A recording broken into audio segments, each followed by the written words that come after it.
Why don't we start with this? And this is a story I'll share today that it's more common than most people might think. And it does apply to, first of all, it applies to anybody looking for healthcare under the age of 65. So if you haven't qualified for Medicare yet at 65 and you're an early retiree, think of this as anybody that has to get coverage before they're getting to Medicare age at 65. So it's any early retiree, but it's also for people that have lost a job and don't want to pay COBRA because it might be super expensive, which it typically is. So anybody that's lost a job, anyone that's lost a spouse, and all of a sudden now your healthcare is kind of up in flux because it was with your spouse's company and now that's no longer. Yes, you have the option to pay COBRA, but that gets really expensive. And that brings me to a story of someone that I worked with and trying to help through this over the past month or so. Young widow in her 40s, we'll call her Rebecca. And the conversation around financial planning, it started with, hey, how do we figure out your current issue today?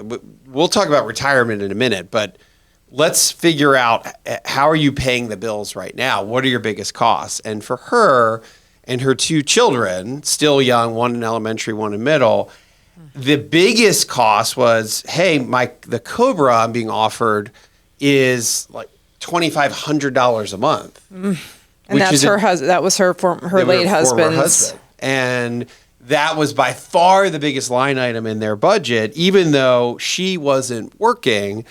And she was under the impression that she had to go get a job, a full-time job, in order to get health care, knowing it was going to be so expensive to pay out of pocket to continue COBRA coverage. And a lot of people find themselves in this situation. Again, this is a really difficult case because this is someone who's now a single mother, widow, but this is anybody who has lost a job. This is anybody who is retiring early and trying to figure out how to get health care coverage. So her story, what the punchline of it is that she thought she was going to be paying $2,000 or $2,500 a month. The reality is she's going to be paying probably less than $200 a month. It may be even free, depending on how much other income she decides to have or how much she decides to work. And that is the crux of this. And then you get into the world of finding healthcare through the ACA, the Affordable Care Act, and you go to healthcare. We all have heard you go to healthcare.gov and you look up your state. You either get coverage through the overarching plan, or if your state, like our state, the state of Georgia, has their own plan, Georgia Access, but you still go to healthcare.gov and it takes you to the site, and it's very, very similar.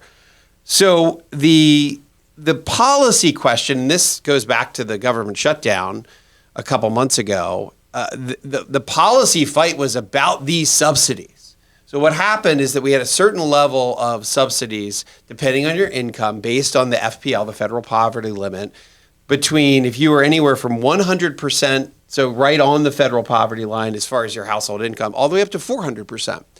And that was, if you were in that range, you were going to get some kind of supplement. If you were at poverty line or even lower, you're going to get, you may even be Medicaid at that point, but you're going to have very reduced, if not zero, healthcare costs because the subsidies would be really high.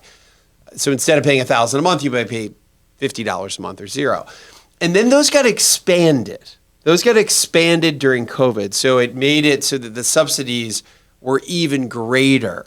And this is where, and this was surprising to see this in real life, where you would see people that have retirees who were still not Medicare, yet they're 63 or so. They went to the exchange. They had really good incomes. They weren't, but by no means strapped or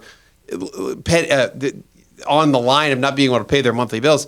Yet they still got pretty big supplements. And that's what one of the big disagreements down in Washington is, because those subsidies now essentially sunset at the end of this year. So starting 2026, we kind of go back to what they used to be before they were expanded.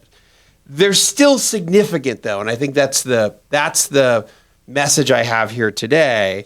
And they're going to go back to this range of 100 to 400% of the FPL, the federal poverty line.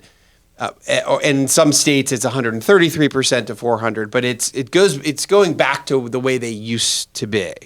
So that's where we stand. So back to Rebecca's story, we looked at her expected income, and she's going to get some spousal Social Security benefits, and that'll count towards her household income, which will then count towards how much her health care is going to cost. But I went to KF, and we can all go find, there's two resources that if you're in the situation that you can use. One is kff.org. It's the Kaiser Family Foundation, and they have a link that will show you the new 2026 levels of how much your health care will get supplemented, because you'll put in your income, you'll put in your dependents, how many people in the family, what are the age of the kids, and your zip code. And this goes by zip code in America. So it's looking at your income relative to your zip code in your county, and that will show you what kind of supplement you may or may not get.